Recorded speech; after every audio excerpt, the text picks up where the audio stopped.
नमस्कार. आज आपण स्ट्रॉबेरी मिल्कशेक बनवणार आहोत. त्यासाठी इथे स्ट्रॉबेरी घेतलेल्या आहेत. स्ट्रॉबेरी स्वच्छ धुवून घेतलेल्या आहेत. त्याच्यात देठ काढून घेऊ आणि ह्याच्यात छोटे तुकडे करून घ्यायचे. हे बघा, मी असे सगळे तुकडे करून घेते. इथे मी 1 ग्लास दूध, 3 ते 4 तुकडे बर्फाचे घेतलेले आहेत, 2 चमचे साखर. हे स्ट्रॉबेरी आता मिक्सरच्या भांड्यामध्ये घालू.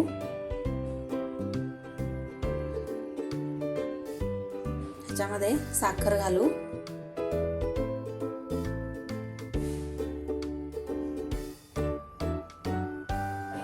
बर्फ घालू.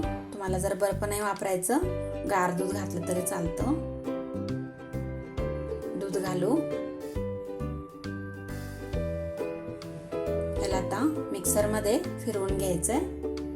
इथे बघा, मिक्सरमध्ये फिरवून घेतलेला आहे.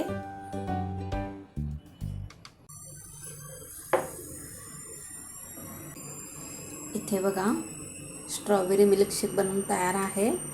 तुम्ही पण करून बघा.